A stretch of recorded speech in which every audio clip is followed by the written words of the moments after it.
Present speech number 20 of 23 entitled Perspective. Please join me in welcoming Franco.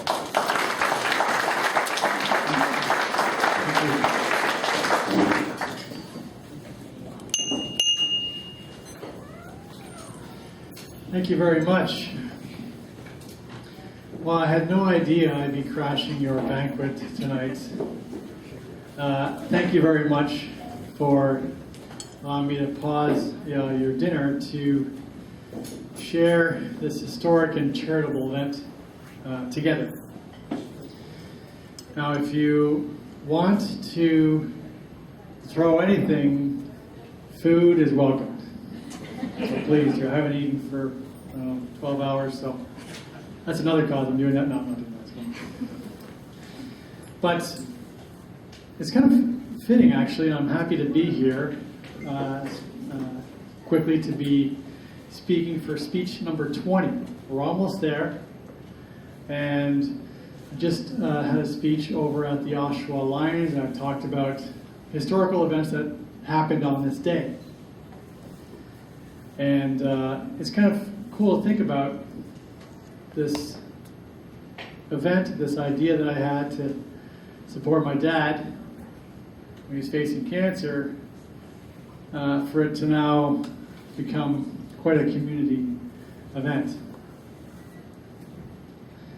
So I've talked about facing my fears in a lot of different ways throughout the day. Talked about taking the first step.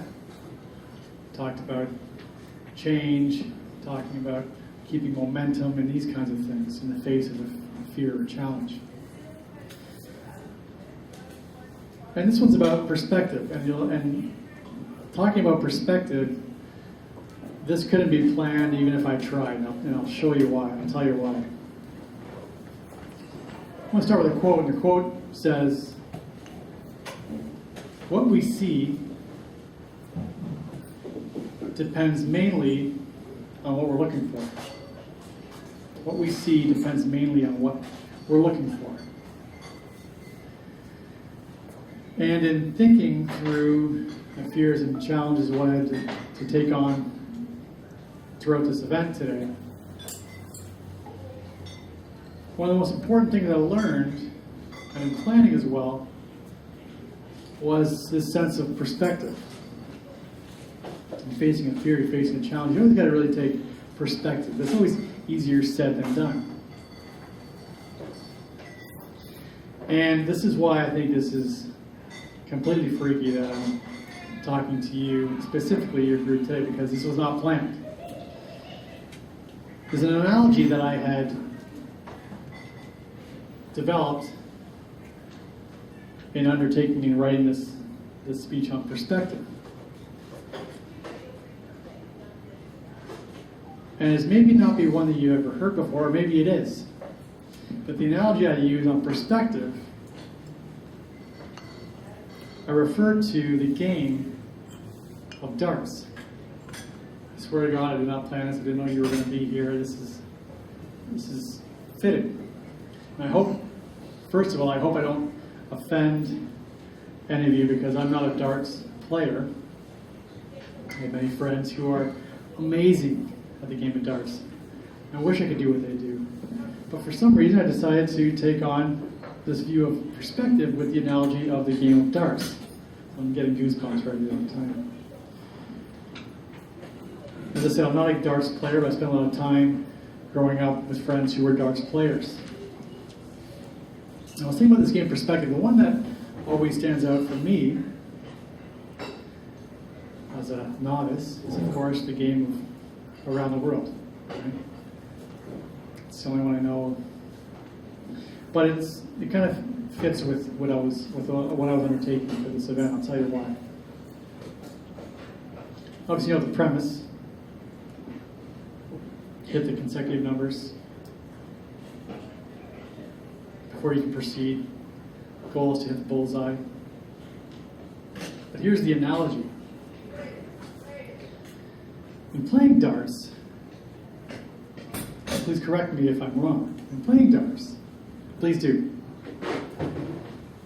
is that you've got to focus on two things at once. you got to keep this perspective. You have to keep this perspective on the little things, things that are infinitely small, and the big things that are infinitely large.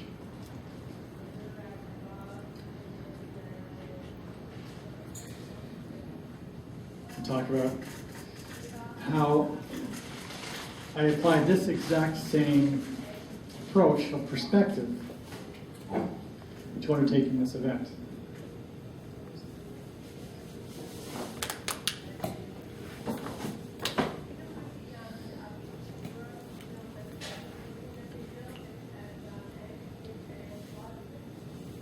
And the first lesson of perspective I learned was patience.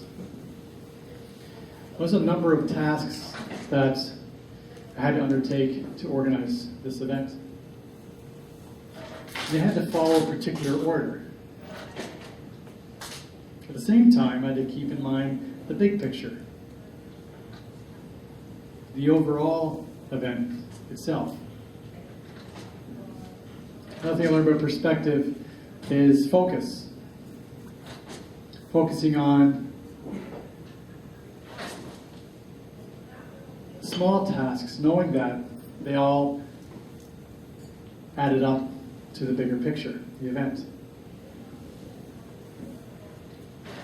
Thirdly is perspective.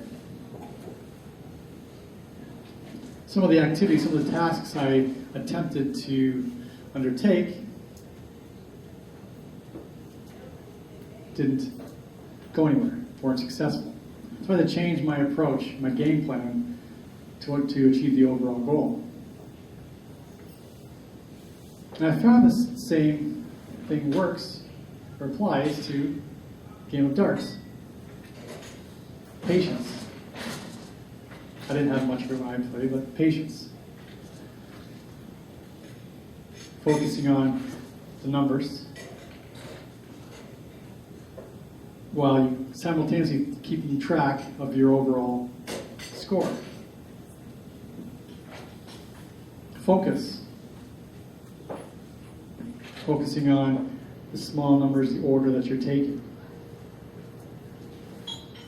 At the same time, keeping the perspective of the overall board that you're using.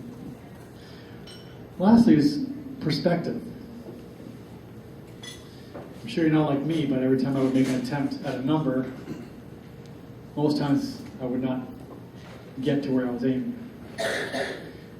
And when you do that, you got to reassess your approach as my competitors were racking up the score. So I think the same thing applies, this type of perspective applies not only in darts, not only in this event, but in our lives, really. You take our personal lives, we go through our small tasks, our day-to-day tasks, with the big picture, these activities contributing to our overall goals in life. Talk about focus in our lives. Sometimes we get lost in the details of our day-to-day lives. And at the same time, keeping in mind of the big picture. A lot of times we'll take on a task or take on a goal, we may fall short of what we're trying to achieve. We've got to regroup and reassess and find a way to reach our goal. Before I go, I want to share a story of hope from the Canadian Cancer Society. This is a story that I share all of these different stories with throughout all the speeches. And they relate to the topic, and this one is perspective. The story of a man named Joe, and he was diagnosed with Hodgkin's lymphoma in 1997. And since then, he's undergone numerous treatments. But as he said in his own words, he's undergone a change in mindset, a change in perspective as well. He left a large consulting firm to spend more time with his family, to have more of a work-life balance. Talking about perspective, he said, the most challenging times facing cancer actually gave him a better life. And during the treatments, he would say he shared with other patients, and all said the same thing. They've been blessed by the experience. So before I go, I want to leave you with a closing quote that says, "The best things in life are not things." Thank you very much. Thank you so much. Enjoy your dinner. Appreciate it. Thank you very much.